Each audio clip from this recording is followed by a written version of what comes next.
Good morning students, welcome to Brain Tree Infotech. तो मैं हूं आपके साइंस की टीचर और हम आजकल कर रहे हैं भौतिक विज्ञान यानी कि फ़िज़िक्स। तो फिज़िक्स में ऑलरेडी काफ़ी कुछ हो चुका है, ठीक है। और आजकल जो हम टॉपिक कर रहे हैं वो है ग्रेविटेशनल फोर्स। तो ग्रेविटेशनल फोर्स के अंदर हमने डिस्कस किया है कि कैपिटल जी क्या है, स्मॉल जी क्या है, ठीक है ना। उसके बाद हमने डिस्कस किया है कि कैसे पृथ्वी पर जो है जगह जगह हमारा स्मॉल जी जो है वो चेंज होता रहता है, ठीक है। ये हमने पढ़ा है। अब हमें पता है कि जी जो है पृथ्वी के लिए बहुत ही एक महत्वपूर्ण चीज़ है, ठीक है। और ये पृथ्वी पे जगह जगह बदलती भी रहती है, ठीक है। तो अगर पृथ्वी पर जो स्मॉल जी है, गुरुत्व बल है, वो बदलता रहता है तो मतलब इसका जो इफ़ेक्ट है वो कई जगह देखने को मिलता होगा, ठीक है। और हमें चीज़ें फील भी होती है, ठीक है। कई जगह हमें ये चीज़ें होती है, फील भी होती है, बट हमें पता नहीं होता है कि ये चीज़ यहाँ पर है। तो ऐसे ही कुछ आज हम देखने वाले हैं। जो स्मॉल जी में परिवर्तन आता है उसका कहाँ पर क्या इफ़ेक्ट रहता है वो ही हम आज देखने वाले हैं। तो बहुत ही इम्पॉर्टेंट केस होते हैं हमारे लिफ्ट के, ठीक है। लिफ्ट के केस रहते हैं हमारे पास, ठीक है। कि जब हम लिफ्ट में, आपको पता है कि बहुत बड़ी बड़ी जो बिल्डिंग है वहाँ पे लिफ्ट लगी होती है, ठीक है ना। अगर आपको ऊपर नीचे जाना है, वहाँ पे बहुत बड़ी बिल्डिंग है तो वहाँ पे लिफ्ट लगा दी जाती है ताकि लोग ईज़िली जो है वो ऊपर और नीचे जा सके, ठीक है। तो वो लिफ्ट जो लगाई जाती है वो उस पर भी जो है हमारे स्मॉल जी का जो है फ़र्क पड़ता है, ठीक है। तो वो कैसे पड़ता है, कब पड़ता है, वो आज हम देखेंगे। तो ये आज जो टॉपिक है वो है लिफ्ट केसेस, ठीक है।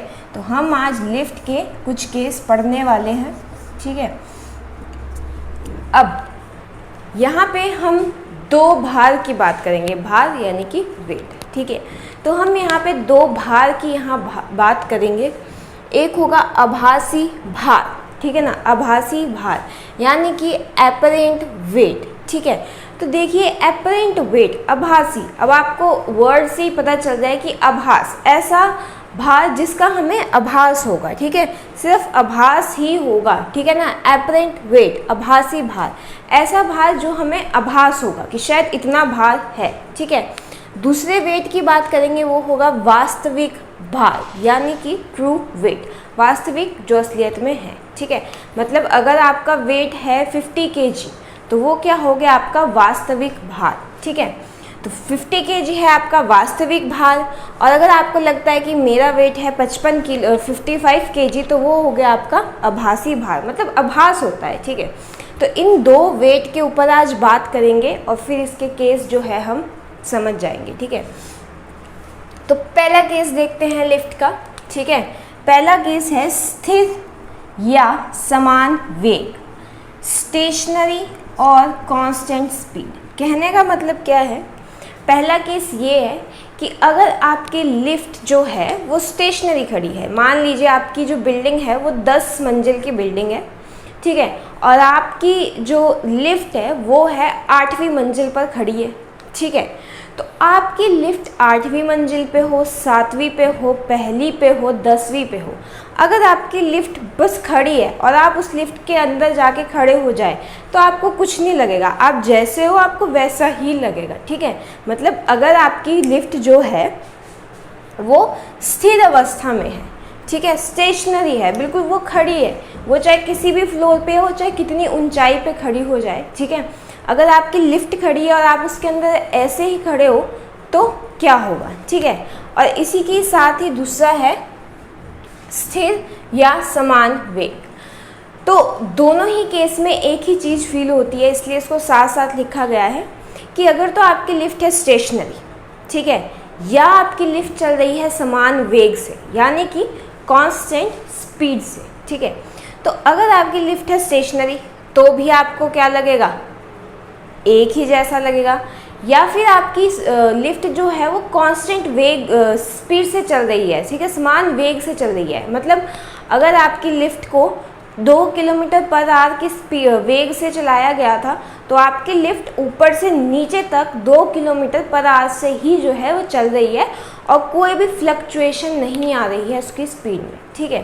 तो ऐसे केस में क्या होगा, ठीक है। तो आप शायद केस समझ गए हो कि पहला केस है कि आपकी लिफ्ट है स्थिर, आपकी लिफ्ट है बिल्कुल खड़ी, ठीक है, या तो ये बात है, या आपकी लिफ्ट जो है वो चल रही है बिल्कुल समान वेग से, ठीक है, यानी कि कांस्टेंट स्पीड से जो है आपकी चल रही है आपकी लिफ्ट, ठीक है। तो क्या होगा, तो ऐसे केस में हमें अपना आभासी भार बिल्कुल बराबर लगता है, हमें अपना आभासी भार बराबर लगेगा वास्तविक भार के, ठीक है। ऐसे केस में हमें अपना आभास होता हुआ भार वास्तविक भार के बराबर लगता है, मतलब आपको कोई अजीबपन नहीं लगता है। एक अभी जब नीचे की बात करेंगे तो आपको समझ आएगा, लेकिन अगर आपकी जो लिफ्ट है वो खड़ी है तो आपको क्यों कुछ लगेगा, ठीक है, आपको कुछ महसूस नहीं होगा, ठीक है। तो इस केस में कि अगर आपकी लिफ्ट स्थिर है या आपकी लिफ्ट समान वेग से चल रही है, ठीक है ना, तो आपको अपना आभासी भार वास्तविक भार के बराबर लगता है, ठीक है, बराबर लगता है आपको, जैसे आप हो वैसे ही आपको महसूस होता है। अब दूसरा केस है जब लिफ्ट ऊपर की ओर जा रही हो, ठीक है। दूसरा केस है जब आपकी लिफ्ट जो है वो अब कहाँ जाएगी, ऊपर की ओर जा रही हो, when lift is moving upward, ठीक है। अब दूसरा केस है कि आपकी लिफ्ट जा रही है ऊपर, ठीक है। मान लीजिए आप ग्राउंड फ्लोर से जा रहे हैं, ठीक है, आप ग्राउंड फ्लोर से किसी बिल्डिंग में 8वें फ्लोर पे जा रहे हैं, तो आपको कैसा लगेगा, मतलब आपकी लिफ्ट जो है, अब आपकी जो ये लिफ्ट है वो कहाँ जाएगी, ऊपर की ओर जाने वाली है। आप अभी ग्राउंड फ्लोर पे हैं, आपको जाना है 8th फ्लोर पे, ठीक है, तो आपकी लिफ्ट जाएगी ऊपर की ओर। तो इस केस में क्या लगता है, ठीक है, तो देखिए जब आपकी लिफ्ट नीचे से ऊपर की ओर जाती है तो शायद आपने फील किया होगा या नहीं किया होगा, अगर आप नहीं भी बैठे हैं तो नेक्स्ट टाइम जब भी आप लिफ्ट में बैठे तो इस चीज़ को ज़रूर फील करने की कोशिश करें। जब हम नीचे से लिफ्ट में ऊपर की ओर जाते हैं तो हमें अपना आभासी भार, ठीक है, ज़्यादा लगता है वास्तविक भार से, ठीक है, मतलब हमें ऐसा लगेगा कि शायद थोड़ा भारीपन अपनी बॉडी में जो है, हमें भारीपन महसूस होता है, हमें ऐसा लगता है कि बॉडी में कुछ वेट जो है ना वो कुछ ज़्यादा लग रहा है। जब हम नीचे से ऊपर की ओर जा रहे हैं, जब हम नीचे से ऊपर की ओर जा रहे हैं तो हमें ऐसा फील होता है, देखो असलियत में कुछ नहीं होती, एक फील होता है, वो क्यों होता है वो मैं बताऊंगी, ठीक है। जब हम लिफ्ट में ऊपर की ओर जा रहे हैं, ठीक है, जब हम मूव कर रहे हैं ऊपर की ओर तो हमें ऐसा लगता है कि हमारा आभासी भार जो है, जो हमारा भार है ना वो थोड़ा ज़्यादा हो गया है, ऐसा लगता है, ठीक है, कि अगर आप 50 किलो के हैं तो आपको ऐसा लगेगा कि मेरा वेट ना 2-3 kg ऊपर बढ़ गया है, ठीक है, तो ऐसा लगता है, ठीक है। तो इसको आप लिख सकते हैं अपने पास कि दूसरा जो केस है जिसमें है कि जब लिफ्ट ऊपर की ओर जा रही हो तो इसमें आपको क्या लगेगा, इसमें आपको अपना आभासी भार जो है वो आपको ज़्यादा लगेगा, ग्रेटर लगेगा, ठीक है। ये ग्रेटर का साइन मैंने इसमें लिखा है, आपको अगर नहीं समझ आ रहा है तो आप इस पर लिख सकते हो कि आभासी भार ज़्यादा लगता है वास्तविक भार से, तो आभासी भार इसमें ग्रेटर हो जाता है वास्तविक भार से, ऐसा लगता है, ठीक है। इंग्लिश में आप लिख सकते हैं apparent weight is more than true weight, ठीक है। तो अब हमें पता है कि जब लिफ्ट में ऊपर की ओर जा रहे हैं तो हमें अपना आभासी भार वास्तविक भार के बराबर नहीं लगता, बल्कि हमें ऐसा लगता है कि आभासी भार ज़्यादा हो गया है, ठीक है। तो ये ऐसा क्यों लगता है, अब देखिए जब आप लिफ्ट में और आप लिफ्ट के से ऊपर की ओर जा रहे हैं, ठीक है। अब हमने जब जी के केस पढ़े था, जब हमने जी कैसे कैसे वेरी करती है ये केस हमने पढ़ा था, तो आपको अगर याद है तो हमने पढ़ा था कि जब हम पृथ्वी को छोड़कर, ठीक है, जब हम पृथ्वी की सतह को छोड़कर ऊपर की ओर जाते हैं, ठीक है ना, अगर हम अपनी पृथ्वी को छोड़ के ऊपर की ओर जाते हैं, ठीक है ना, आसमान की ओर, तो हमें अपना जो हमारा जी है वो क्या हो जाता है, वो कम हो जाता है, ठीक है, जी का जो है मान वो कम होने लगता है हम पे। तो होता क्या है ना, एक्चुअली ये होता है कि जैसे जैसे हम पृथ्वी से दूर जाते हैं, ठीक है ना, देखो पृथ्वी जो है ना, पृथ्वी ने हमें अपनी ओर खींच के रखा हुआ है, ठीक है ना। अब एक चीज़ और यहाँ समझ लीजिए कि जो हमारा भार है ना वो एक्चुअली एक बल है, ठीक है ना। जो हमारा भार होता है एक्चुअली वो फोर्स है जिससे पृथ्वी ने हमें अपने पास खींच के रखा हुआ है, ठीक है ना। अगर मान लीजिए आपका जो भार है, ठीक है ना, भार है वो 50 kg है, ठीक है ना, 50 kg है, 50 न्यूटन है, तो इसका मतलब है कि पृथ्वी को आपको अपने पास रखने के लिए 50 न्यूटन का बल लगाना पड़ रहा है, ठीक है ना। मतलब पृथ्वी को अगर आपको अपने पास रखना है तो आपके भार के बराबर उसे वहाँ पे बल लगाना पड़ेगा, ठीक है। और जो भार है वो कैसे कैसे बढ़ता रहता है, जैसे जैसे आपके अंदर द्रव्यमान बढ़ेगा, ठीक है ना। अब कोई मोटा इंसान है, ठीक है ना, अगर कोई है वो काफ़ी फैट है, ठीक है ना, उसका जो वेट है वो है 120 kg।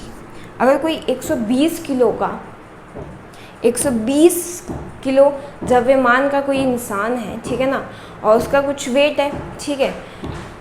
अब मान लीजिए कि इसका वेट है 120 न्यूटन, ठीक है। इसका मतलब क्या है कि पृथ्वी को, इस व्यक्ति को अपनी ओर खींचने के लिए 120 न्यूटन का फोर्स लगाना पड़ेगा, तभी पृथ्वी इसको अपने पास रख सकती है, ठीक है। अब देखिए, मान लीजिए हमारे पास 3 लोग हैं, ठीक है ना, हमारे पास एक है 20 न्यूटन, हमारे पास 3 लोग हैं और उनके वेट हैं इस तरह से, एक का वेट है 20 न्यूटन, एक का वेट है 50 न्यूटन और एक का वेट है 100 न्यूटन, ठीक है। मान लीजिए 3 लोग हैं, ठीक है। एक बच्चा सा है जिसका वेट जो है वो 20 न्यूटन है, एक मिड एज का है जिसका वेट 50 न्यूटन है और एक और बड़ा है जिसका वेट 100 न्यूटन है, ठीक है। 3 लोग हैं हमारे पास, इनका ये वेट है, ठीक है ना। अब पृथ्वी जो है ना, पृथ्वी ने 20 न्यूटन का जो बच्चा है उससे अपने पास खींचने के लिए कितना फोर्स लगाया, 20 न्यूटन का। अब अगला जो आदमी था वो है 50 न्यूटन का।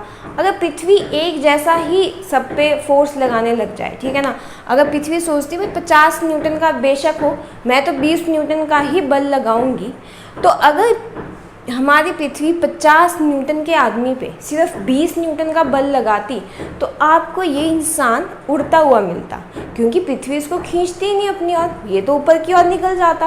और 100 न्यूटन मतलब आदमी जितना भारी होता और पृथ्वी अगर उस पर बल ना लगाती तो वो उड़ जाते, ठीक है ना। तो ये पृथ्वी ही है जो आदमी के भार के बराबर बल लगा के, ठीक है ना, एक्चुअली भार वो बल है जिससे पृथ्वी हमें अपनी तरफ खींच के रखती है। तो आदमी के अंदर जितना ज़्यादा द्रव्यमान बढ़ता रहता है, ठीक है ना, उतना जो बल है पृथ्वी को हमें अपनी तरफ खींचने के लिए लगाना पड़ता है, ठीक है। अब लिफ्ट के केस में क्या होता है,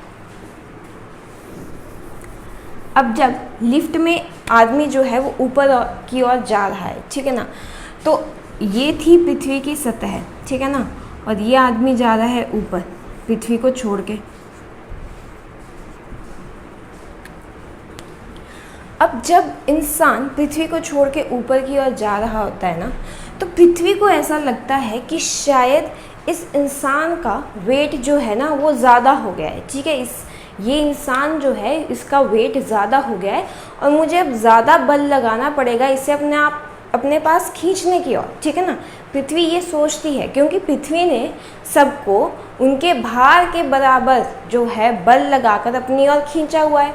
तो जब इंसान पृथ्वी के तल को छोड़ के ऊपर की ओर जाएगा तो पृथ्वी को ऐसा लगता है कि शायद ये इंसान जो है वो भारी हो गया है और इसे खींचने के लिए मुझे ज़्यादा बल लगाना पड़ेगा, तो पृथ्वी क्या करती है, आप पे इस वक्त काफ़ी ज़्यादा बल लगाती है आपको वापस अपने पास खींचने के लिए, लेकिन क्योंकि जी का मान बहुत कम रहता है इसलिए हमें फील नहीं होता और हम ना नीचे आते हैं। ठीक है, हम पृथ्वी के अगेंस्ट जा रहे होते हैं। जब आप लिफ्ट में ऊपर की ओर जाते हैं ना, तो आप जी के अगेंस्ट काम कर रहे होते हैं और पृथ्वी आपको नीचे की तरफ खींचने की कोशिश में आप पे और बल लगाती है, जिसकी वजह से आपको अपना आभासी भार वास्तविक भार से ज़्यादा लगता है। ठीक है, इसलिए ज़्यादा लगता है। अब मतलब खुद सोचिए, अगर आपको कोई खींच रहा है अपनी ओर, ठीक है ना, तो आपको ज़्यादा ज़ोर लगाना पड़ता है। ठीक है ना, अगर आपको अपनी ओर कोई खींच रहा है तो हम क्या करते हैं, हम ज़्यादा कैसा फील करते हैं, ज़्यादा भारी फील करते हैं। अगर आपको कोई अपनी तरफ खींच रहा है तो आपको लगेगा कि यार मुझे ज़्यादा जोर लगाना पड़ेगा यहाँ से छूटने के लिए। आपको अपना जो अपने अंदर जो भार है वो ज़्यादा लगने लगेगा। ठीक है, तो ऐसा ही कुछ यहाँ पे होता है। ठीक है, तो जब कोई भी इंसान पृथ्वी को छोड़ के ऊपर की ओर जाता है तो पृथ्वी उसको वापस अपने पास खींचने के लिए जो है उस पर बल ज़्यादा लगाना शुरू कर देती है, जिसकी वजह से हमें लगता है कि शायद हमारा वेट जो है वो ज़्यादा बढ़ गया है। ठीक है, तो ये तो था लिफ्ट का दूसरा केस जब हम ऊपर की ओर जाएंगे। ठीक है, अब है तीसरा केस। तीसरे केस में है जब लिफ्ट नीचे की ओर जा रही हो, when lift is moving downward. ठीक है, अभी तो आप ग्राउंड फ्लोर से 8th फ्लोर पे चले गए, अब आपको उस 8th फ्लोर से नीचे भी आना है। ठीक है, अब आप ऊपर जा रहे थे। ठीक है, ऊपर जाते हुए आपको अपना आभास होता हुआ भार जो है वो वास्तविक भार से ज़्यादा लग रहा था। ठीक है, और अगर आप कभी लिफ्ट में जाओगे भी तो भी आप फील करोगे कि जब हम ऊपर की ओर जाते हैं ना तो यहाँ थोड़ा अजीब सा फील जो है वो हमें होता है, अपने पैरों के पास अजीब सी जो है हमें फीलिंग होती है और आप इसको फील कर सकते हो। ठीक है, तो वैसा ही है अब जब लिफ्ट में नीचे की ओर जा रहे हो। अब आप क्या कर रहे हो, अब आप ऊपर थे 8th फ्लोर पे और अब आपको आना है नीचे। ठीक है, आपको नीचे आना है और आप नीचे आ रहे हो। ठीक है, ये है ग्राउंड। ठीक है, नीचे की ओर आ रहे हो आप। ठीक है, तो आप थे अब ऊपर और अब आप लिफ्ट में आ रहे हो नीचे। अब वही केस होगा, क्या होगा, अब देखो इस केस में आपको क्या लगता है कि आपका जो आभासी भार है, आपका आभासी भार आपको कम लगेगा वास्तविक भार से। मतलब जब हम लिफ्ट में नीचे की ओर आते हैं तो हमें एक हल्कापन महसूस होता है। ठीक है, जब हम लिफ्ट में ऊपर जाते हैं तो हमें थोड़ा भारीपन लगता है और जब हम लिफ्ट में ऊपर से नीचे आते हैं तो हमें हल्कापन लगता है। ऐसा क्यों होता है कि देखो, अब हमें पता है कि पृथ्वी हमें खींचने के लिए हम पे बल लगाती है जो हमारे भार के बराबर होता है। ठीक है, अब जब आप ऊपर से नीचे की और एकदम से आ रहे हो नीचे तो पृथ्वी जो सोचती है कि शायद मैंने इस पर ज़्यादा बल लगा दिया है, ये क्योंकि ये तो नीचे की तरफ आया जा रहा है, ऐसा ना हो कि ज़ोर से नीचे लग जाए। ठीक है, तो पृथ्वी को लगता है कि शायद मैंने इस पर अपना जो बल है ना वो इसके भार से ज़्यादा लगा दिया है। भार है 50 का, मैंने इस पर बल लगाया है ज़्यादा, तो मैं इस पर अपना बल करूँ कम ताकि ये नीचे ना आए और वहीं रहे। ठीक है, मतलब दोनों ही केस में सेम ही है। ठीक है, अब जब हम नीचे आ रहे हैं, हम पृथ्वी की सतह की तरफ आ रहे हैं, तो पृथ्वी को लगता है कि शायद मैंने इस पर बल ज़्यादा लगा दिया है जो ये इतनी स्पीड से मेरी सतह की तरफ आ रहा है। ठीक है, तो मुझे इस पर अपना जो बल है वो थोड़ा कम कर देना चाहिए। और बल जैसे ही कम होगा हमें लगेगा कि जो हमारा आभासी भार है वो वास्तविक भार से कम हो गया है। तो इस केस में हमें लगेगा कि आभासी भार कम है वास्तविक भार से। ठीक है, apparent weight is less than true weight. ठीक है, तो ये रिजल्ट है किसका, जब लिफ्ट नीचे की ओर जा रही हो। ठीक है, तो ये थे हमारे 3 केस। ठीक है, पहला केस है जब लिफ्ट एकदम खड़ी है। ठीक है, किसी भी फ्लोर पे लिफ्ट खड़ी है या बिल्कुल कांस्टेंट स्पीड से चल रही है, तो तो क्या होता था, हमें अपने दोनों जो वेट हैं वो क्या लगेंगे, बराबर। दूसरा केस था जब लिफ्ट जो है वो कहाँ मूव कर रही है, अपवर्ड। जब लिफ्ट ऊपर की ओर जा रही हो तो हमें क्या लगता है कि हमारा जो भार है, आभास होता हुआ भार, हमें ज़्यादा लगता है अपने वास्तविक भार से। मतलब जब हम पृथ्वी के अगेंस्ट जाएंगे तो पृथ्वी हमें खींचने के लिए जो बल ज़्यादा लगाती है, उसकी वजह से हमें एक भारीपन महसूस होता है इस वक्त जब लिफ्ट ऊपर जाती है।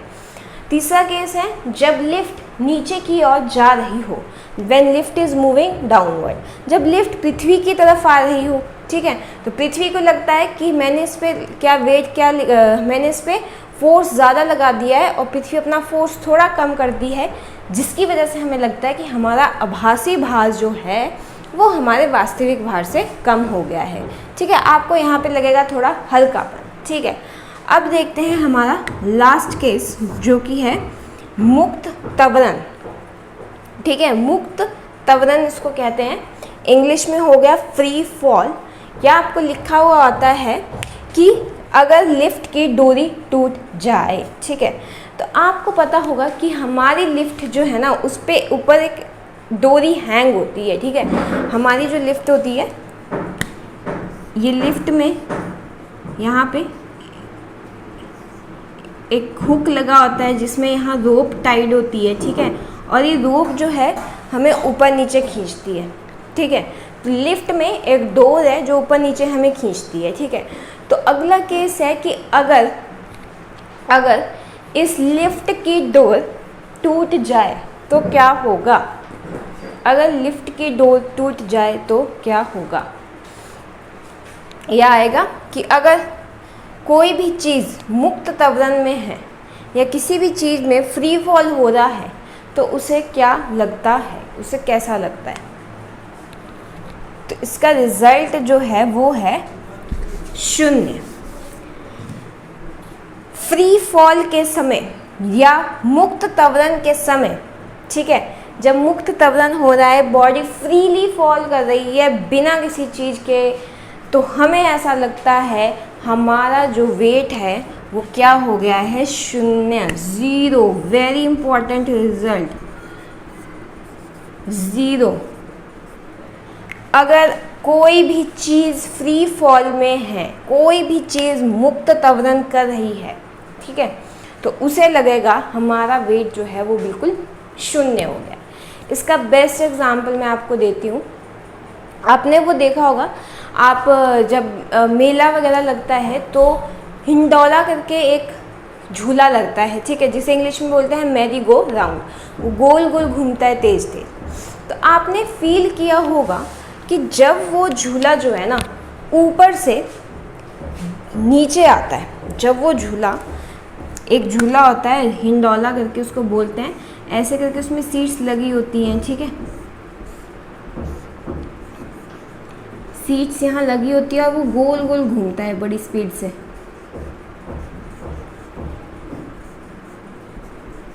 ठीक है, अब आपने देखा होगा कि जब आप इसमें बैठते हो, आप यहाँ से जा रहे हो, ऊपर जा रहे हो, ऊपर जा रहे हो, अब जैसे ही आप यहाँ से नीचे आएंगे स्पीड से, आपको ऐसा लगता है कि मैं शायद यहाँ से ऊपर उड़ जाऊँगा। ऐसी फीलिंग आती है कि हम शायद इतने हल्के हो गए हैं कि अब हम यहाँ से उड़ जाएंगे। बहुत ही अजीब फीलिंग होती है यहाँ से यहाँ तक आने की, ठीक है।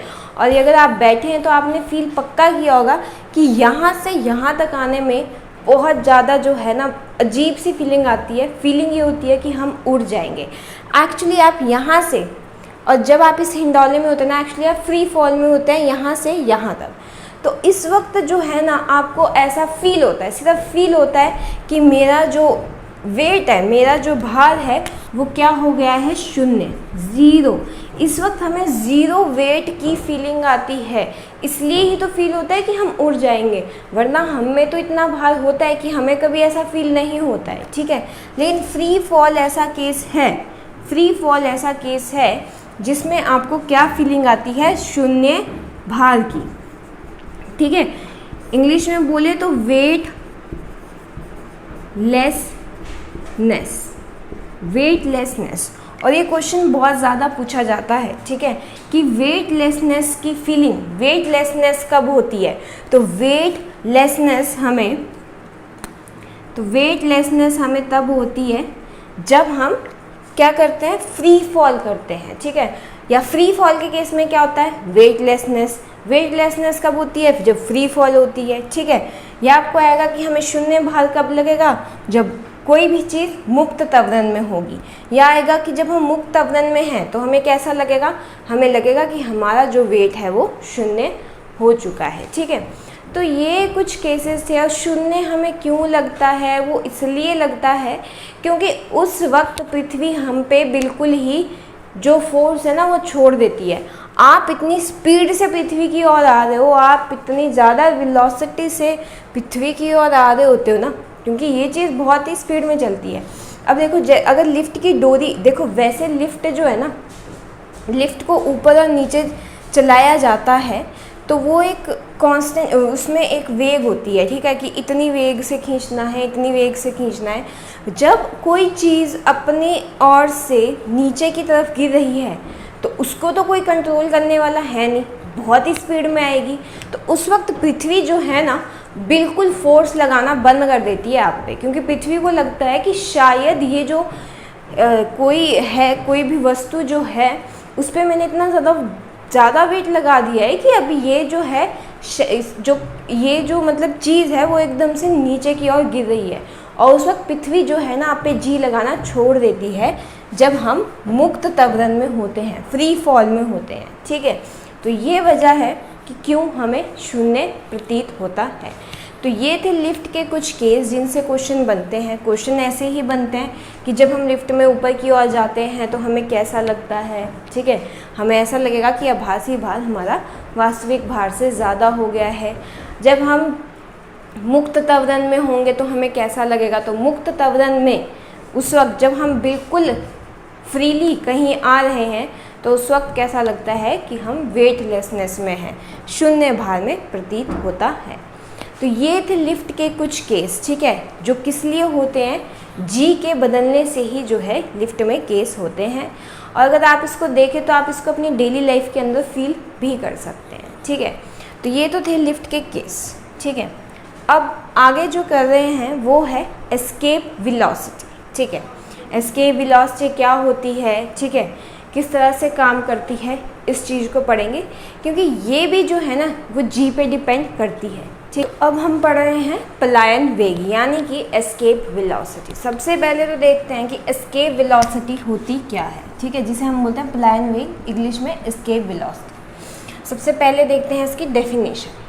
वह न्यूनतम वेग जिससे किसी वस्तु को पृथ्वी की सतह से ऊपर की ओर फेंकने पर वस्तु पृथ्वी के गुरुत्वाकर्षण क्षेत्र को पार कर जाती है तथा पृथ्वी पर कभी लौट कर नहीं आती। तो अब मैं आपको सिंपल वर्ड में समझाती हूँ कि पलायन वेग वो वेग है, ठीक है, पलायन वेग वो वेग है जिससे अगर आपने किसी चीज़ को ऊपर की ओर फेंका, ठीक है, आप उस किसी चीज़ को ऊपर की ओर फेंकते हो और आप इस वेग से फेंकते हो कि वो कभी पृथ्वी पे ना आए, मतलब वो बस पृथ्वी से बाहर निकल जाए, वो वेग जो है उसे बोलते हैं पलायन वेग। मान लीजिए आपने इस मार्कर को, ठीक है, आप कहीं बाहर जाके खड़े हुए और आप सोचे कि मैं इस मार्कर को ना पृथ्वी से बाहर फेंक दूँ, ठीक है, आप फेंक सकते हो, लेकिन उसके लिए आपको क्या चाहिए? पलायन वेग। आपके पास इतनी वेग हो, आपके पास इतनी वेलोसिटी हो, ठीक है, आपके पास वो वेलोसिटी हो जिससे आप इसको ऊपर की ओर फेंकें और ये कभी वापस ना आए, ठीक है, और ऐसा हो सकता है, ठीक है। तो वही उसी वेग को कहते हैं हम पलायन वेग, कि जब हमें किसी वस्तु को पृथ्वी से बाहर फेंकना है, हम चाहते हैं कि ये जो है मार्कर जो है वो पृथ्वी के ये जो गुरुत्व बल है उससे बाहर निकल जाए बस, तो हमें क्या चाहिए? वेग, और जिसे हम बोलते हैं पलायन वेग। सबसे इम्पॉर्टेंट चीज़ तो ये है कि वो आपसे पूछता है इसका वैल्यू। तो पृथ्वी के लिए जो पलायन वेग है वो है 11.2 किलोमीटर पर सेकेंड। मतलब अगर आप इस मार्कर को पृथ्वी से बाहर फेंकना चाहते हो तो ये मार्कर जब 1 सेकंड में 11.2 किलोमीटर चलेगा तब हम कहेंगे कि ये मार्कर पृथ्वी से बाहर जा सकता है। और ये स्पीड लेना बहुत ही ज़्यादा मुश्किल है, इतनी ईजिली जो है हम इस वेग को नहीं ले सकते हैं। सोचिए पर 1 सेकंड कितना कम होता है, 1 सेकंड में ये मार्कर 11.2 किलोमीटर जा सकता है। कितनी ज़्यादा स्पीड चाहिए, कितनी ज़्यादा स्पीड चाहिए होगी कि 1 सेकंड के अंदर कोई चीज़ 11.2 किलोमीटर निकल जाए, मतलब आपको दिखेगी भी नहीं वो चीज़ कि कब वो कहाँ गई। ठीक है, तो जब इतनी स्पीड किसी चीज़ के पास होगी हम बोलेंगे कि इस चीज़ के पास क्या है, पलायन वेग, और अब ये यहाँ से चला जाएगा। ठीक है, पलायन वेग होती है। अब आपने देखा होगा कि हम जो साइंटिस्ट हैं वो सैटेलाइट्स को बाहर भेजते हैं, ठीक है, पृथ्वी से बाहर भेजते हैं। वो पृथ्वी से बाहर तभी जा पाती हैं जब उन्हें पलायन वेग मिलता है।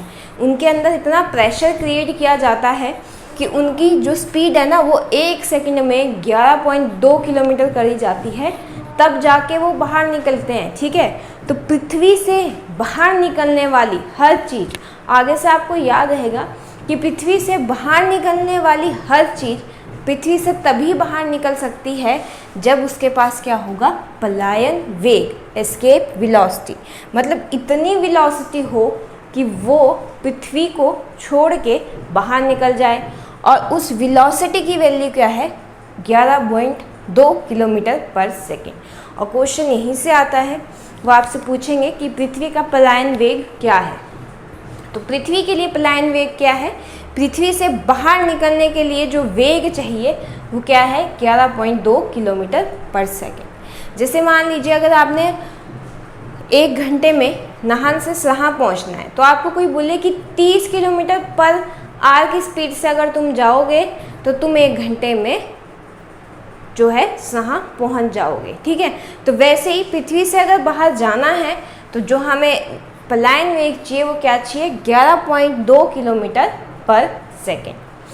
अब कभी कभी आपसे, अगर आपका पेपर थोड़ा हाई लेवल का है तो वो आपसे फॉर्मूला भी पूछ सकते हैं, सूत्र। ठीक है, तो एस्केप वेलोसिटी का जो सूत्र है वो है √2GRE। ठीक है, √2GR और यहाँ E।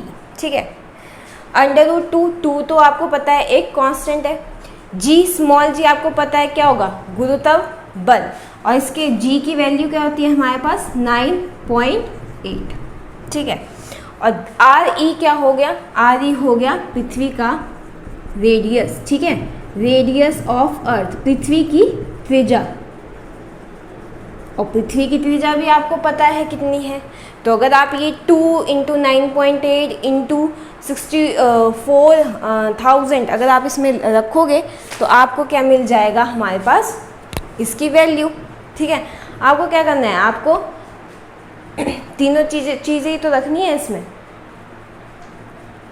आपको 2 एक कांस्टेंट है, जी क्या है 9.8, और RE क्या है, रेडियस ऑफ अर्थ। ठीक है, तो अगर आप इन तीनों वैल्यू को इसमें रखोगे तो आपके पास जो आंसर आएगा वो क्या आएगा, 11.2। ठीक है, आपको जी भी पता है, आपको RE भी पता है, ये फिक्स वैल्यू है हमारी। ठीक है, अगर आप गुरुत्व तत्व और गुरुत्व बल और पृथ्वी की त्रिज्या की वैल्यू को इसमें रखोगे तो आपके पास क्या वैल्यू आएगी, 11.2। ठीक है, ये है 9.8 और पृथ्वी की त्रिज्या कितनी होती है, 6400 किलोमीटर। ठीक है, तो अगर आप इन चीज़ों को इसके अंदर रखोगे, ठीक है, और आप वैल्यू निकालोगे तो क्या आएगी, 11.2 किलोमीटर पर आवर। ठीक है, अब फॉर्मूला कई बार आपसे पूछ लेते हैं कि एस्केप वेलोसिटी किसके बराबर होती है, तो आपको पता होना चाहिए कि एस्केप वेलोसिटी √2GRE के बराबर होती है। दूसरा यहाँ से जो बहुत मेन क्वेश्चन बनता है ना वो ये है कि वो आपको नीचे 4 चीज़ें देंगे और बोलेंगे कि इनमें से जो पलायन वेग है वो किस पर निर्भर नहीं करता है। तो बहुत ही इम्पॉर्टेंट बात कि पलायन वेग वस्तु के द्रव्यमान पर निर्भर नहीं करता। ठीक है, बट आपको लग रहा होगा कि ऐसा होगा। ठीक है, अब मान लीजिए मेरे पास ये मार्कर है। ठीक है, एक तरफ मेरे पास मार्कर है, ठीक है, और एक तरफ मैं ले लेती हूँ एक पत्थर, ये मार्कर, और एक तरफ मैं ले लेती हूँ पत्थर। ठीक है। अब आपको पता है कि इस मार्कर और इस पत्थर में के द्रव्यमान में कितना फ़र्क है। इसका होगा कुछ ग्राम में और उसका होगा कम से कम 1-2 किलो, ठीक है। ये तो मुश्किल से 10 ग्राम का होगा, ठीक है, ये मार्कर। और एक पत्थर है मेरे पास 2 किलोग्राम का, ठीक है। तो इस चीज़ का फ़र्क नहीं पड़ता है। आप चाहे 100 केजी की चीज़ फेंकना चाहते हैं, चाहे आप 10 केजी की चीज़ फेंकना चाहते हैं, हमें सिर्फ चाहिए वेग। वेग कितना कि चीज़ जो है ना, बस उसको आप फेंको और वो 1 सेकंड के अंदर 11.2 किलोमीटर चली जाए। कोई फ़र्क नहीं पड़ता है कि कोई 100 किलो की चीज़ है कि कोई 50 किलो की है, नहीं, द्रव्यमान से कोई फ़र्क नहीं पड़ता है। ऐसा नहीं है कि भारी चीज़ को ज़्यादा स्पीड से जाना पड़ेगा या भारी चीज़ को फेंकना है तो ज़्यादा वेलोसिटी लगेगी, नहीं, वेलोसिटी एक ही लगेगी, चाहे भारी हो चाहे कम भारी हो, ठीक है।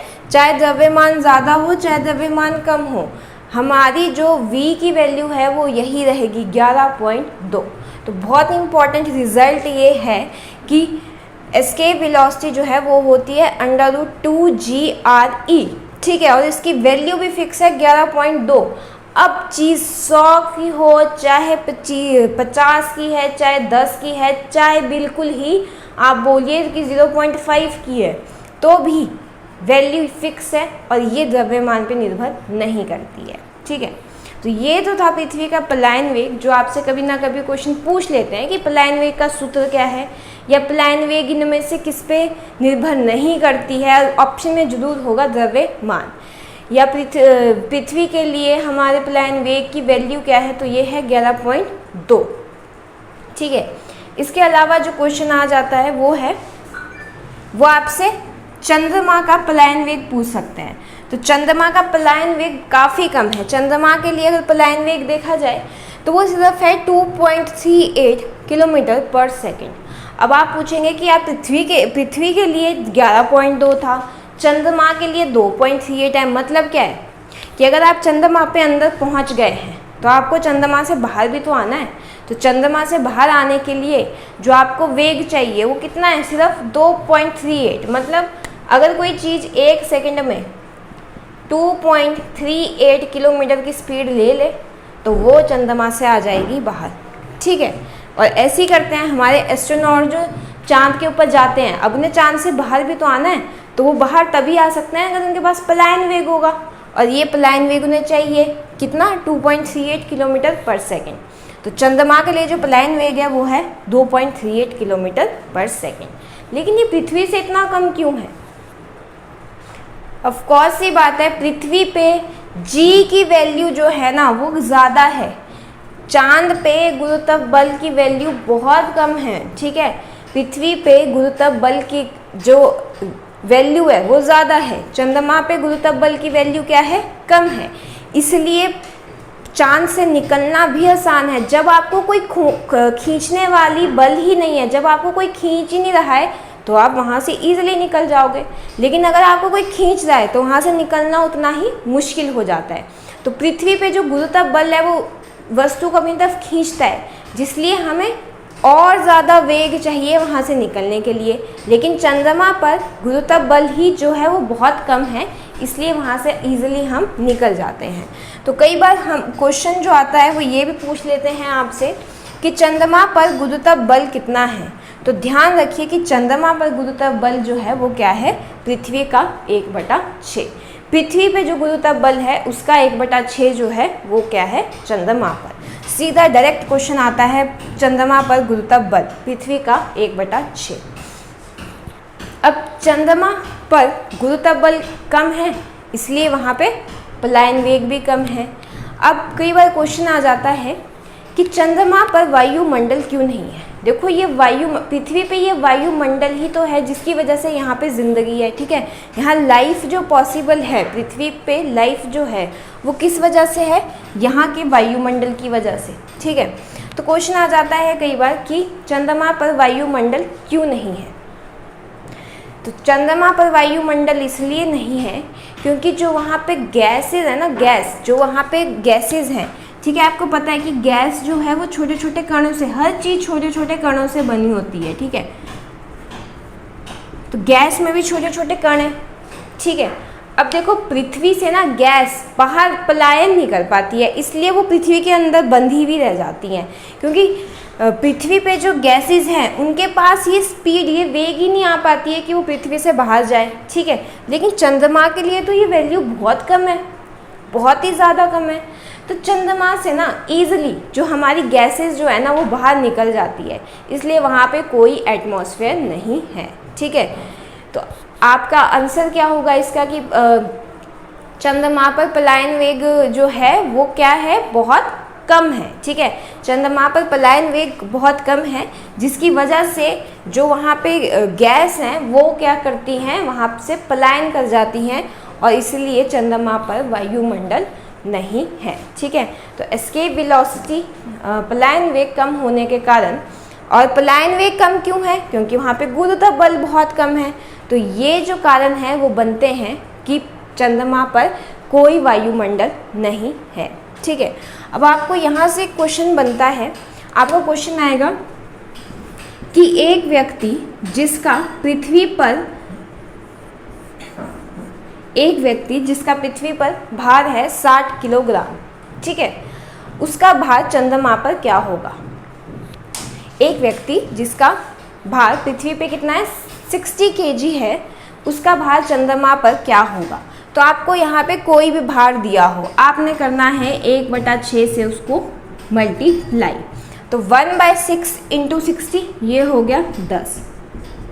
तो सोचिए कितना कम, कितना ज़्यादा, 1/6 पृथ्वी का। जो इंसान पृथ्वी पे 60 किलो का है, वही इंसान चंद्रमा पे जाके 10 किलो का हो जाता है। तो सोचिए ये बल ही तो है जो हमें खींच रहा है, ऐसे थोड़ी ना है कि उसके अंदर से चीज़ें निकल गई, उसके अंदर का मैटर द्रव्यमान खत्म हो गया। आदमी तो उतना ही है, उतना ही आदमी पृथ्वी पे 60 का है, और वही आदमी चंद्रमा पे 10 का है, ठीक है। तो ये जी का जो फर्क है ना, ये क्या करता है, इसको ये वैल्यू देता है, ठीक है। अब दूसरा क्वेश्चन ऐसे आ जाएगा कि 72 किलो का आदमी, एक आदमी जो पृथ्वी पे 72 किलो का है, वो चंद्रमा पर कितने का होगा। तो 72 का 1/6 कर दोगे, कितना आ गया, 12। तो जो इंसान पृथ्वी पे 72 किलो का है, वो मून पे कितने का है, 12 kg का, ठीक है। तो ये कुछ क्वेश्चन हैं जो पलायन वेग से बनते हैं हमारे, ठीक है। तो ये था पलायन वेग, चंद्रमा पे पलायन वेग, पृथ्वी का पलायन वेग। चंद्रमा पर वायुमंडल क्यों नहीं है, क्योंकि वहाँ पे जो गैस के अणु हैं वो क्या करते हैं, वहाँ से पलायन कर जाते हैं, क्योंकि वहाँ पे पलायन वेग जो है वो बहुत कम है। पलायन वेग कम क्यों है, क्योंकि वहाँ पे गुरुत्व बल बहुत कम है, ठीक है। तो ये सब था हमारा ग्रेविटेशन का हमारा जो आज का टॉपिक था, ठीक है।